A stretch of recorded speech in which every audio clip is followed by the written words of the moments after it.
horror movie recommendations. 10/29. The Final Friday. This is Nightmare on Elm Street Part 6.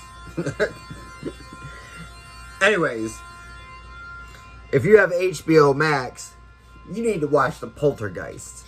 Now, I watched The Poltergeist earlier this fucking month, and there's like this big controversy of who directed this movie.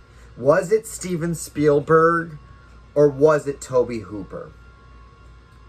I can answer definitively that it was Toby Hooper. As somebody who's watched all of Toby Hooper's films, I can tell you it was fucking Toby Hooper who directed this film. Let me present to you the evidence. Okay, for Spielberg, yes, it looks and feels like a Spielberg movie. If we're being honest, it feels more like a Richard Donner movie because its tone probably lines up a little bit more with the Goonies than it does Spielberg's previous horror movies like Jaws or Indiana Jones and the Temple of Doom.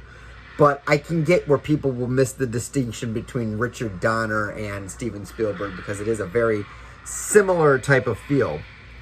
What's not the same is that there's mad hillbillies in the movie. And Toby Hooper loves hillbillies. Okay? Toby Hooper's movie, Texas Chainsaw Massacre, set in Texas. Texas Chainsaw Massacre 2, set in Texas.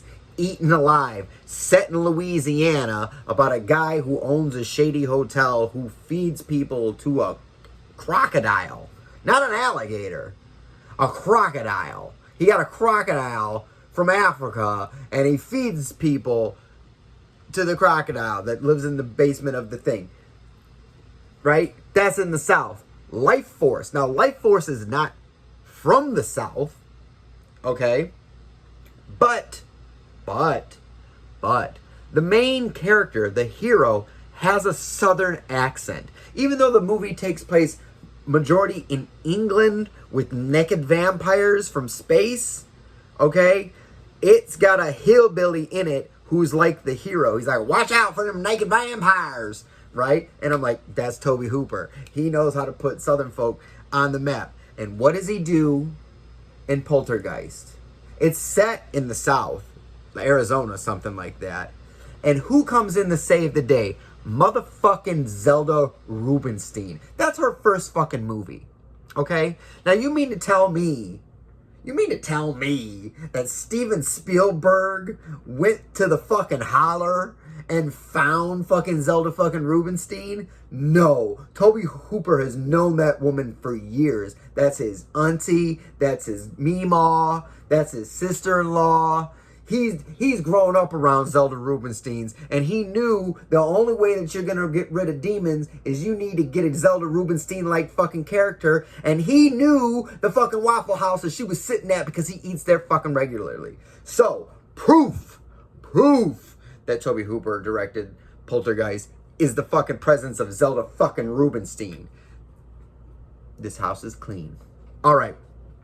If you have Netflix, you need to watch Before I Wake, which is a great horror movie to show your children because it's about a child who has bad dreams and his bad dreams come to life. So if you want to terrify your children into thinking that their bad dreams are going to come to life and turn into a butterfly man and then suddenly like a shadow man that's trying to kill their mother, watch this one.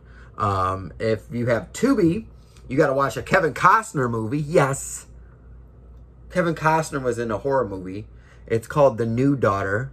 It's about Kevin Costner and his daughter. They move out to the woods, right? They move out to the country, and there's a ancient Indian burial mound out there, and a creature crawls out of it, takes over his daughter, turns her in the new daughter, hence the name, and he's got to get her with the shotgun. Now, there's that old writing thing. They say if there's a shotgun in the first act, it's going to be used in the final act. There's that whole writing thing.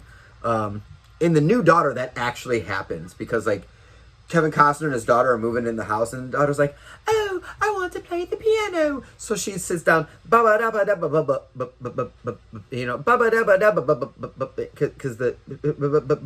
there's something.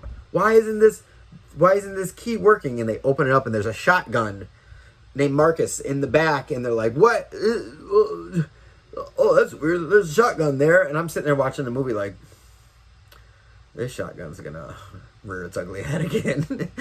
And sure enough, the shotgun is completely ignored until the final scenes of the movie when Kevin Costner comes out, what's up? You know, well, he doesn't.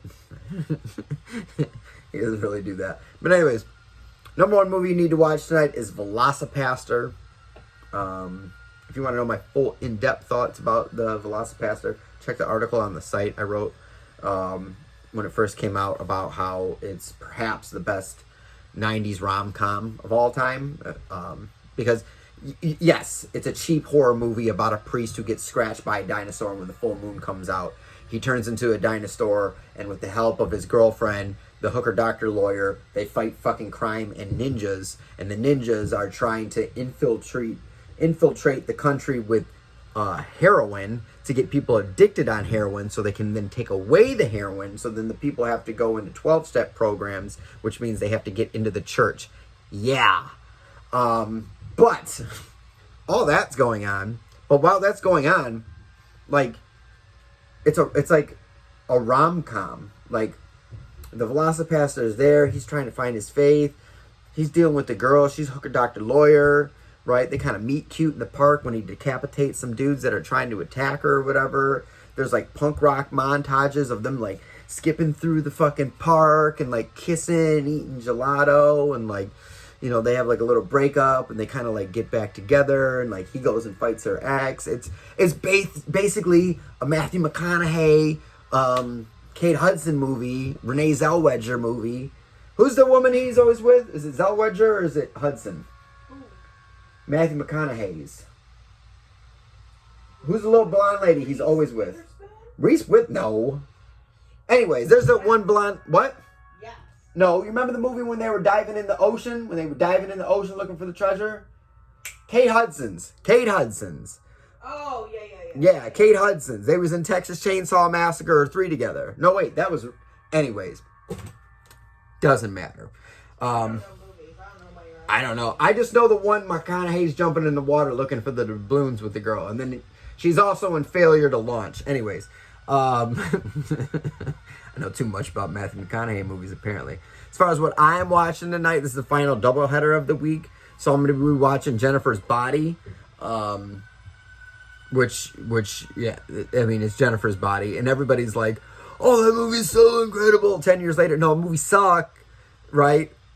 It sucked back then, it sucked now, but it's still fun and well worth the watch. And then I'm also watching The Loved Ones, which is Australian as fuck and violent as fuck, about this girl who, like, kidnaps boys that she likes and injects their necks with Drano so they can't scream except for this horrible, like, like death metal scream, and, like, keeps them in a dungeon in her basement where they turn into mutant people, like people underneath the stairs. Watch The Loved Ones if you can find that fucked up movie.